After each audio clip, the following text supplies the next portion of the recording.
결국 당신이 바꿔야 할 건 의지력이 아니다. 당신이 살고 있는 환경 그 자체다. 여러분은 성공합니다. 여러분이 그걸 원했기 때문이죠. 안녕하세요. 하와이 대저택입니다. 네, 여러분. 왜 사람들은 돈이 있을 땐 막 쓰고 시간이 많을 땐 자꾸만 미루고 마음의 여유가 있을 땐 아무것도 하지 않을까요? 여윳돈을 미리 준비하지 못해서 매번 과도한 이자를 물며 돈을 빌리거나 반복적으로 약속에 늦는다거나 뭔가를 결심한다고 해도 며칠 만에 흐지부지 된다. 이런 경험이 한 번이라도 있었다면 오늘 내용이 여러분의 인생을 바꿀 단서가 될 겁니다. 행동경제학자 샌딜 멀레이너선, 인지심리학자 엘다 샤퍼의 결핍은 우리를 어떻게 변화시키는가, 이 책 속에 담겨있는 인사이트를 가져와서요. 저자들의 시선에 저의 생각까지 더해서 여러분과 함께 생각해보고 싶은 부분들을 말씀드리도록 하겠습니다. 어느 날 저녁, 나는 뉴욕의 한 식당을 찾았다. 이름부터 눈길을 끌었던 식당. 흑사탕, 흙에서 자란 채소를 땅에서 나는 사탕이라고 믿는 요리사 아만다 코엔의 철학이 고스란히 담긴 이름이었다. 그날 내가 주문한 건 이 식당의 간판 메뉴이자 수많은 미식가들이 열광하는 오렌지 소스를 곁들인 브로콜리 튀김 두부였다. 그런데 다음날 그 요리사가 출연했었던 요리 경연 프로그램을 보게 됐다. 제한된 시간 안에 주어진 재료로 3가지 요리를 만들어야 하는 상황은 그야말로 극한의 압박이었다. 그날의 깜짝 재료는 브로콜리였고 놀랍게도 전날 먹었던 그 메뉴 브로콜리 튀김 두부가 바로 그 방송에서 처음 탄생한 것이다. 몇 년간 갈고 닦은 기술과 머릿속 아이디어들이 극심한 압박 속에서 완전히 새로운 요리를 만들어낸 것이다. 그 요리는 결코 즉흥적으로 만들어진 것이 아니었다. 수많은 실패, 수정의 흔적들이 결핍의 그 순간에 마치 폭발하듯 솟아오른 것이다.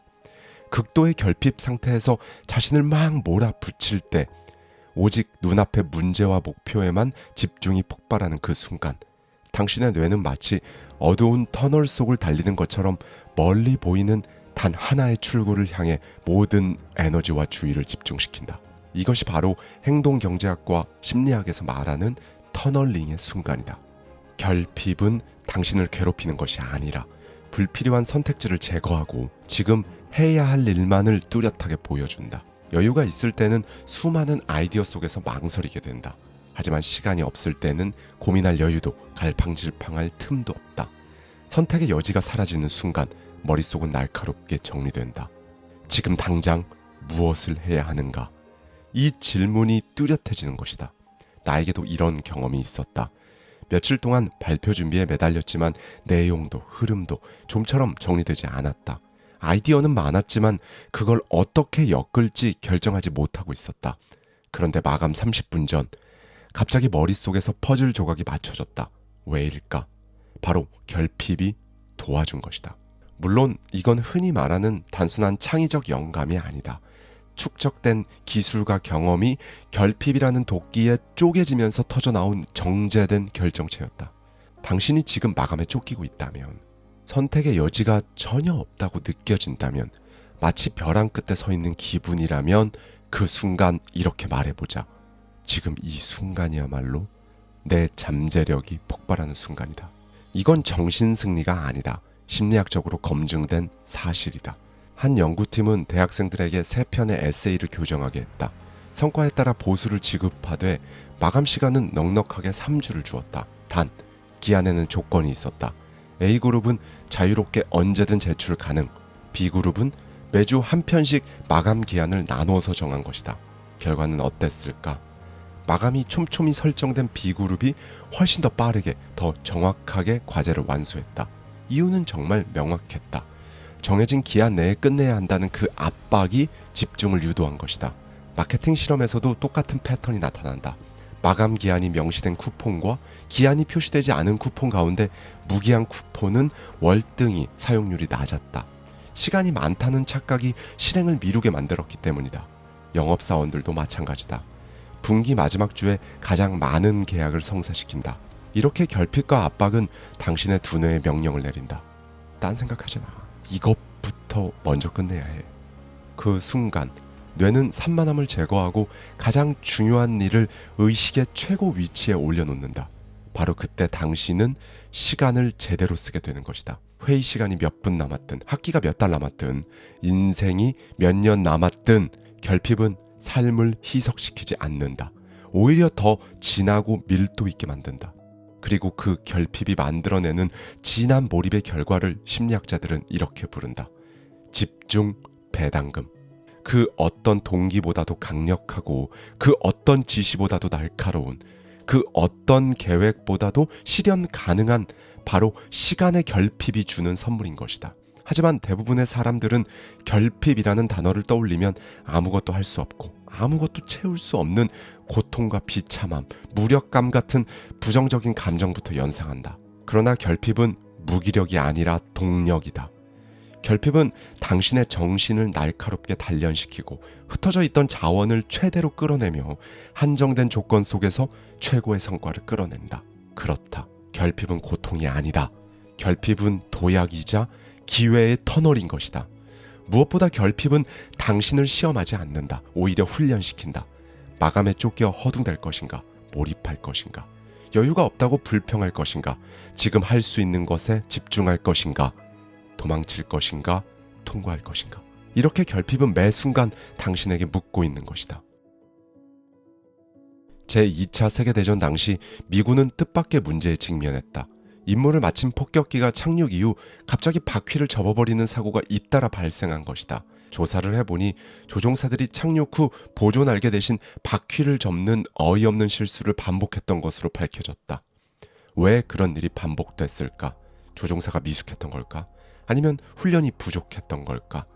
당시 미군은 훈련 부족과 개인 능력의 문제로 결론을 내렸다. 그래서 더 강도 높은 훈련과 더 엄격한 선발 기준을 세우기 시작했다. 하지만 이 결론을 뒤집은 인물이 있었다. 바로 심리학자 알폰스 차파니스였다. 그는 문제를 다르게 접근했다. 조종사의 내면이 아닌 그들이 앉아있는 조종석을 관찰했다. 그리고 결정적인 차이를 발견했다. 사고가 반복된 폭격기의 조종석에는 바퀴를 조정하는 레버와 보조 날개를 조작하는 레버가 나란히 거의 똑같은 모양으로 배치되어 있었다. 반면 사고가 없던 수송기에는 이 두 레버의 모양도 위치도 전혀 달랐다. 즉 원인은 사람의 실수가 아니라 조종석 설계의 구조적 오류였던 것이다. 여러 명의 숙련된 조종사들이 같은 실수를 반복했다는 것은 그들의 능력 문제가 아니라 그 실수가 당연하도록 설계된 구조와 환경 때문이라는 것이다. 그럼에도 미군은 조종사들을 더 훈련시키면 사고가 재발하지 않을 거라고 생각했다. 하지만 차파니스는 단호하게 반박했다. 아무리 뛰어난 조종사라도 잘못 설계된 조종석 앞에서는 결국 똑같이 실수하게 됩니다. 그래서 그는 바퀴 조종 레버 끝에 작은 고무 활 모양의 장치를 추가했다. 손끝으로 살짝만 만져도 이건 바퀴 레버다 라고 직감적으로 알 수 있도록 만든 것이다. 결과는 어땠을까? 그 단 하나의 변화로 반복됐던 치명적인 사고가 완전히 해결됐다. 이 이야기는 단지 과거 전쟁사 일화가 아니다. 오늘날 우리가 살아가는 사회 전체에 그대로 적용되는 이야기다. 인간은 누구나 실수한다. 완벽한 사람은 없다. 그리고 실수를 완전히 없애는 건 거의 불가능하다. 하지만 그 실수가 반복되지 않게 하고 실수가 곧 비극이 되지 않도록 시스템을 설계해야 한다. 앞서 비행기 조종석에 고무 활 모양의 장치를 추가했던 것처럼 금융 앱이 과소비를 막기 위해 자동 알람을 띄우는 것처럼 복지 시스템이 누구나 쉽게 접근할 수 있게 설계되는 것처럼 좋은 시스템은 완벽한 사람이 아니라 평범한 사람도 실수하지 않게 돕는 구조여야 한다. 물론 개인의 의지와 노력은 정말 중요하다. 그러나 그 이전에 물어야 할 것이 있다. 그들이 처한 환경은 과연 실수하지 않을 수 있는 구조인가? 그들이 반복적으로 실수하게 유도되는 복잡하고 불공정한 설계 안에 갇혀 있는 것은 아닌가? 어느 날 당신은 하루 종일 일하고 집에 지쳐 돌아왔다. 머릿속은 해결해야 할 일들로 가득하다. 이번 달 월세, 전기요금 청구서, 아이 생일에 케이크 살 돈, 그 와중에 등록한 컴퓨터 교육 프로그램까지. 이직에 도움이 될까 해서 등록했지만 지금 그 수업을 듣기엔 너무 지쳤다. 몇 번 결석했고 강의를 따라갈 수 없게 됐다. 결국 포기하게 된다. 그리고 그 프로그램은 한 번 포기한 당신에게 두 번 다시 기회를 주지 않는다. 이건 면죄부를 주자는 말이 절대 아니다. 기회를 지속적으로 제공해야 한다는 말이다. 실수를 허용한다는 건 실수한 사람에게 다시 일어설 수 있는 구조와 시스템을 만든다는 뜻과 똑같다. 실수를 무자비하게 퇴출 사유로 삼는 구조는 결국 가장 절실한 사람들을 구조에서 배제시키고 만다.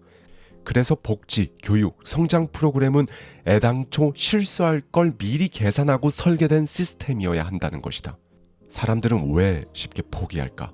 좋은 프로그램이 있어도 왜 참여하지 않을까? 몇 번만 더 나오면 수료하는데 왜 그만둘까? 많은 정책 설계자들이 이 질문 앞에서 내놓은 답은 하나다. 그들에게는 동기가 부족하다. 그래서 복지 프로그램은 제대로 참여하지 않으면 혜택이 중단되고 실수를 반복하면 다시는 재등록할 수 없다. 혹은 몇 년 동안만 한정적으로 지원하고 끝낸다. 사람들의 무책임함을 막고 자립을 유도하겠다는 취지다. 하지만 이 방식 정말 효과가 있을까? 결론부터 말하면 효과 없다. 복지 프로그램 참여 기한을 5년으로 제한한다고 생각해보자.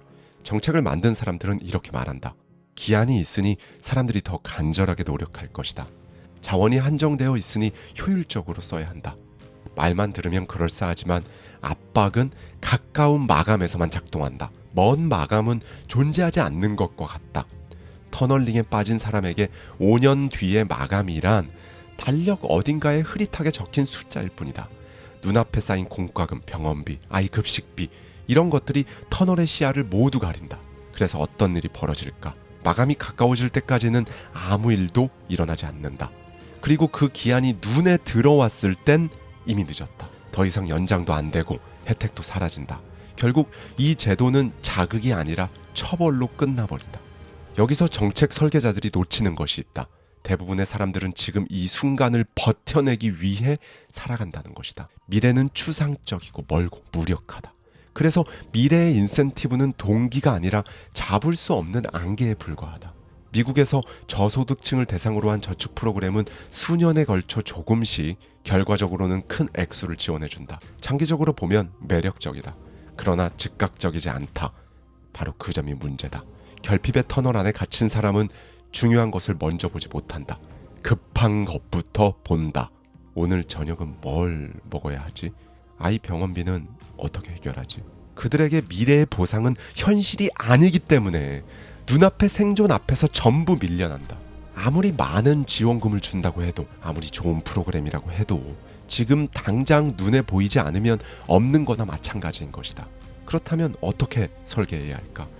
결핍 속에 사는 사람들에게 효과적인 인센티브가 되기 위해서는 그 인센티브가 터널 안으로 들어와야 한다. 그들의 시야 안에 손에 닿는 곳에 있어야 한다. 첫째, 기한은 짧고 반복적으로 설정하라. 5년 후에 기회가 닫히는 구조는 사실상 지금 아무 일도 하지 않아도 되는 구조다. 기한이 너무 멀면 사람들은 기억조차 하지 못하거나 그냥 무시하게 된다. 반면 6개월 단위로 반복되는 기한은 터널 안에서도 체감할 수 있는 시간이다. 한 번의 실수를 만회할 기회도 있고 그 실수에서 배우고 다시 시도할 동기도 생기는 것이다. 둘째, 경고는 조용히 하지 마라. 지원 종료까지 3개월 남았습니다. 다음 회차를 위한 등록이 곧 마감됩니다. 기한이 다가오고 있다는 사실을 지속적이고 반복적으로 상기시켜야 한다. 그래야 비로소 터널 안에 갇힌 사람의 주의력 속으로 들어갈 수가 있다. 마감이 다가오고 있다는 신호 자체가 선명하게 보이도록 만들어야 사람은 행동한다. 그리고 준비한다. 강한 말보다 강한 반복이 행동을 이끌기 때문이다. 셋째, 실수해도 다시 시작할 수 있게 하라. 앞서도 이야기했지만 가난한 사람들에게 실수는 예외가 아니라 일상이다. 그렇기 때문에 그 실수가 지원 자격 박탈의 이유가 되어서는 안 된다. 오히려 제재는 점진적이고 회복 가능한 방식이어야 한다. 지원 금액이 줄어들 수는 있어도 프로그램 자체에서 퇴출되는 일은 없어야 한다. 무엇보다 당신은 지금 여러 역할을 동시에 감당하며 수많은 책임과 과제를 저글링하듯 안고 살아가고 있다. 직장에서의 책임, 가족의 돌봄, 생활비 걱정과 미래에 대한 불안까지. 어떤 날은 단 한 가지 일에만 집중할 여유도 없이 수십 개의 공을 동시에 던지고 받으며 간신히 균형을 유지하고 있는지도 모른다. 그래서 당신의 하루는 하고 싶은 일이 아니라 해야만 하는 일로 채워져 있을 것이다. 그런 당신에게 누가 다가와 이렇게 말한다. 왜 그렇게 자주 실수하세요? 왜 인생이 항상 제자리 걸음이죠? 당신 의지가 약한 거 아닌가요? 그 말은 마치 비행기 조종석의 버튼과 레버를 전부 똑같은 위치에 같은 모양으로 설계해 놓고는 왜 그걸 헷갈리냐고 묻는 것과 똑같다. 누구라도 그 구조 안에선 실수할 수밖에 없다. 누구라도 그 환경 안에선 제대로 작동하기 어렵다. 당신이 무능한 게 아니다. 당신이 게으른 것도 아니다. 당신은 오히려 너무 많은 걸 감당하고 있는 사람이다. 결국 문제는 당신이 아니라 당신을 둘러싼 환경과 구조라는 것이다. 매뉴얼 없이 책임을 떠안게 만들고 실수 한 번에 낙오자로 취급하며 잠깐의 휴식조차 죄책감으로 물들이는 구조 말이다. 많은 사람들은 당신에게 완벽한 부모, 똑똑한 직장인, 감정 조절 잘하는 사람, 체력 좋은 노동자까지 이 모든 것을 마땅히 해내길 원한다. 하지만 그렇게 살아갈 수 없다. 사람의 집중력은 한정돼 있고 정신적 에너지도 무한한 것이 아니다. 지금 당신이 자꾸 지치고 무언가를 막 놓치고 무너질 것 같다면 그건 의지 부족이 아니다. 그건 당신 탓이 아니다. 그건 구조적 과부하 때문이다. 하루의 스케줄이 빽빽하게 꽉 채워져 있는 사람들이 있다. 하지만 아무리 계획적으로 일정을 잘 짠다고 해도 언제나 변수는 있다. 몇 분 늦는 일들이 반복되면 결국 전체 일정의 연쇄적 붕괴로 이어진다. 뭐 조금 늦는 건 별일 아닌 것처럼 보일 수 있지만 이렇게 조금씩이 계속 쌓이게 되면 결국 모든 약속이 도미노처럼 무너지게 되는 것이다. 내가 아는 한 기업의 대표도 하루 일정을 1분 단위로 촘촘하게 쪼개 쓴다. 그러나 그 빡빡한 일정 속에서도 그는 절대 듣지 않는다. 왜일까? 그에게는 비서가 있기 때문이다. 비서는 회의 시작 5분 전, 회의 종료 1분 전에 나타나 알려준다. 곧 다음 일정이 있습니다. 이 사소한 알림 하나가 그가 터널링에 빠지지 않도록 환경을 다시 디자인해준다. 그렇다. 결핍의 덫에서 벗어나기 위해선 사람을 바꾸는 것이 아니라 환경을 바꿔야 한다. 비서의 알림은 그리 거창한 변화가 아니다. 단지 요철 하나를 설치하는 것일 뿐이다. 고속도로에 박힌 작은 돌기처럼 졸음 운전 중인 운전자를 깨워 차선을 벗어나지 않게 막아주는 장치. 이런 요철이 운전자를 더 똑똑하게 만들지 않는다. 대신 실수를 막아주는 환경을 제공할 뿐이다. 그것이 전부지만 그 전부가 생명을 살린다. 당신 삶도 마찬가지다. 늦는 게 문제가 아니다. 망각하고 실수하는 게 나쁜 게 아니다. 진짜 문제는 그 실수가 반복될 수밖에 없는 구조를 바꾸지 않는 것이다. 당신의 시간을 다시 재설계하라. 당신의 환경을 다시 조율하라. 부정적인 터널링을 막을 장치를 마련하라. 그리고 무엇보다 중요한 건 사람은 완벽해질 수 없고 구조와 환경을 통해 실수를 막을 수 있다는 이 단순한 사실을 좀 인정하고 진심으로 받아들이는 것이다. 잊지 마라. 의지로 모든 걸 통제할 수 있다고 믿는 순간 실패는 모두 당신 탓이 된다. 결국 당신이 바꿔야 할 건 의지력이 아니다. 당신이 살고 있는 환경 그 자체다. 볼리비아, 페루, 필리핀 이 세 나라에서 실험을 진행한 적이 있었다. 가난한 사람들의 저축률을 높이기 위한 실험이었다. 이번 달 저축액은 얼마인가요? 무슨 용도로 저축하고 계신 거죠? 실험에서의 개입은 그저 문자 메시지 한 통 혹은 짧은 편지 한 줄이 전부였다. 훈련도 없었고 교육도 없었다. 단지 터널링된 정신 속에 잊고 있던 중요한 것을 떠올리게 만든 것뿐이었다. 하지만 그 결과는 정말 놀라웠다. 저축액이 6% 이상 증가한 것이다. 앞에서도 여러 차례 강조했지만 터널링이 시야를 좁게 만들기도 한다. 가난한 사람에게 저축은 중요하긴 하지만 긴급하지 않은 일이기 때문에 그들의 시야 밖으로 밀려나고 아무리 좋은 금융상품을 알려줘도 그건 들리지 않는 광고가 된다. 결국 보이는 것이 중요하다. 터널 안에 있어야 중요해진다. 그래서 중요하지만 긴급하지 않은 것을 터널 안으로 끌고 들어오는 것, 누군가 상기시켜주는 것, 바로 이 작은 알림, 반복적인 개입이 변화의 촉매가 된다. 이 원리는 삶의 모든 영역에 적용된다. 오늘 당신이 해야 할 결심은 나 자신을 더 단련하자가 아니라 나의 환경을 더 똑똑하게 바꿔보자 여야 한다. 그때부터 당신의 실수는 줄어들고 삶은 덜 피곤해지며 조금 더 자유로워질 것이다. 아이러니하게도 앞서 강조했던 결핍은 언제나 풍요 한가운데서 시작된다. 결핍은 어느 날 갑자기 벼락처럼 떨어지는 재난이 아니다. 사실은 오랫동안 당신 주변을 맴돌던 예고된 손님이다. 다만 그 예고를 계속 무시해왔을 뿐이다. 그때는 시간이 좀 있었으니까. 그 정도 돈은 있었지. 그때는 그렇게까지 급하진 않았잖아. 이런 말들을 반복하고 있다면 결핍의 그림자가 당신 곁에 있다는 증거다. 당신의 현실은 어떠한가? 시간도 부족하고 통장 잔고도 비어있고 머릿속은 할 일들로 뒤엉켜 숨 쉴 틈조차 없을 것이다. 그런데 왜 사람들은 풍요의 시간을 제대로 활용하지 못할까? 왜 그 소중한 여유의 시간을 계획과 준비의 시간으로 전환하지 못하는 걸까? 그건 풍요로운 시간 속에 있다 보면 결핍이 현실로 느껴지지 않기 때문이다. 결핍은 언제나 미래의 일이다. 지금은 아무 문제 없어 보이고 지금은 컨디션도 괜찮고 지금은 내 인생도 그런대로 괜찮은 것 같아 보인다. 하지만 그 지금이 얼마나 덧없는 착각이었는지 시간이 흐르고 상황이 변하고 당신이 진짜 위기의 터널 안에 갇혔을 때 비로소 온몸으로 절감하게 된다. 그때 준비만 했더라면, 그때 미리 좀 생각해뒀더라면. 이런 후회는 터널 속의 단골 손님이다. 그렇기 때문에 기억해야 한다. 결핍은 지금이 아니라 지금을 흘려보낸 그때부터 시작된다. 지금은 괜찮아 보여도 아무것도 하지 않았던 지금이 당신을 궁지에 몰아넣을 수도 있다. 결핍을 피하고 싶은가? 절박해졌을 때 움직이려 하지 마라. 그때는 이미 늦었다. 결핍은 당신이 움직이기 전에 한 발 앞서 도착해 있기 때문이다. 미래는 불확실하다. 살다 보면 인생은 계획보다 변수가 훨씬 더 많은 게임이란 걸 알게 된다. 갑작스러운 사고, 이상, 실직, 질병까지 이런 일들은 당신에게 준비할 시간 자체를 주지 않는다. 그리고 아무리 준비한다 해도 미래의 모든 충격을 막기엔 늘 부족하다. 당신의 시간도, 체력도, 자원도, 의지도 늘 한계가 있기 때문이다.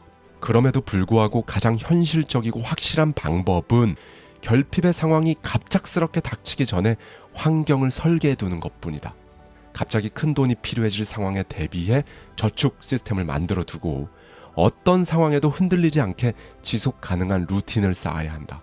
중요한 결정을 내려야 할 일이 생긴다면 그 결정을 터널에 갇히기 전에 미리 여유 있는 시간에 해둬야 한다. 다시 강조하지만 결핍을 막는 건 의지력 강화가 아니라 환경과 시스템을 설계하는 것이다. 당신은 또 다시 다급해져야만 움직이는 삶을 살 것인가?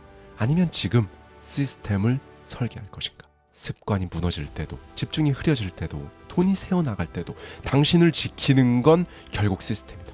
이 시스템이 없으면 당신은 매일 결심해야 하고 결국 매일 힘든 그 싸움을 해야 한다. 성공하고 싶은가? 부자가 되고 싶은가? 매일 결심하지 마라. 거기에 에너지를 쓰지 말고 환경과 시스템을 만드는데 당신의 에너지를 사용해보라. 그게 진짜 자기 관리고 그게 진짜 삶의 지혜다. 감사합니다. 지금까지 하와이 대저택이었습니다.